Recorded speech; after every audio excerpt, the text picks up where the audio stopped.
They were two of the most iconic voices of the 1960s, rebellious, electric, and destined to burn out too soon. On stage, they were legends. Offstage, that's where the story turns dark. Everyone knew Janis Joplin was wild, bold, and unapologetically herself.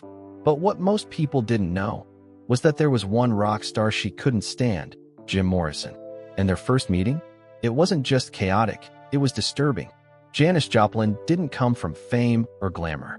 She came from Port Arthur, Texas, a place where being different wasn't celebrated, it was punished. From a young age, Janis stood out. She loved blues music, poetry, and art, drawing inspiration from voices like Bessie Smith. But instead of admiration, she faced relentless bullying. Mocked for her looks, her style, and even her beliefs, Janis carried those scars deep into adulthood. And when she finally found her voice, she didn't hold anything back. Her music wasn't polished. It was raw, emotional, and painfully real. But that same intensity followed her offstage. Fame didn't heal her wounds, it amplified them. Alcohol, especially Southern Comfort, became her constant companion. It gave her courage in front of crowds, but behind the scenes, it blurred her boundaries and fed her loneliness. Relationships came and went, often leaving her more broken than before. She wanted love, but rarely found it. By the late 60s, Janis had become a force in music. Meanwhile, Jim Morrison, the enigmatic frontman of The Doors, was building his own legend, equal parts poet and chaos. When a producer decided to introduce them at a private party, it sounded like magic waiting to happen. The king and queen of rock, finally in the same room. At first, it worked. They talked, laughed, and seemed genuinely intrigued by each other. But as the night went on, Morrison started drinking heavily, and everything changed. His charm faded into something darker, aggressive, unpredictable, and uncomfortable. Janis tried to distance herself, but Morrison kept pushing, crossing lines that shouldn't be crossed.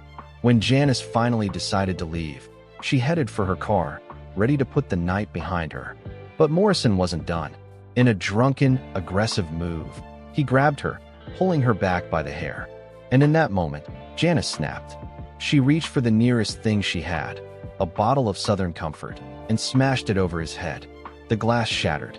Morrison hit the ground. And just like that, the encounter was over. For some, it became just another wild rock and roll story. But for Janis, it meant something much deeper. It wasn't drama. It was a line in the sand. From that moment on, she wanted nothing to do with Jim Morrison. To her, he wasn't just another reckless rock star. He represented something far worse. A culture that excused destructive behavior in men while tearing women apart for the same flaws. Not long after, Janis continued pouring everything into her music. But behind the scenes, the struggles never stopped. Addiction tightened its grip, and despite moments of hope, it all came crashing down in 1970 when she died at just 27 years old. Her final album, Pearl, became a masterpiece, released after her death, a haunting reminder of what the world lost too soon. Janis Joplin wasn't perfect. She was raw, flawed, and deeply human.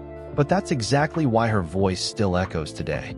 She didn't just sing the blues, she lived them. And even in her darkest moments, she refused to be controlled, silenced, or forgotten. This story isn't just about two legends colliding. It's about boundaries, power, and a woman who refused to back down, even when facing one of rock's biggest icons. If you felt this story, don't forget to hit that like button, subscribe to Golden Age Chronicles for more untold stories from music history, and drop your thoughts in the comments. What do you really think happened that night?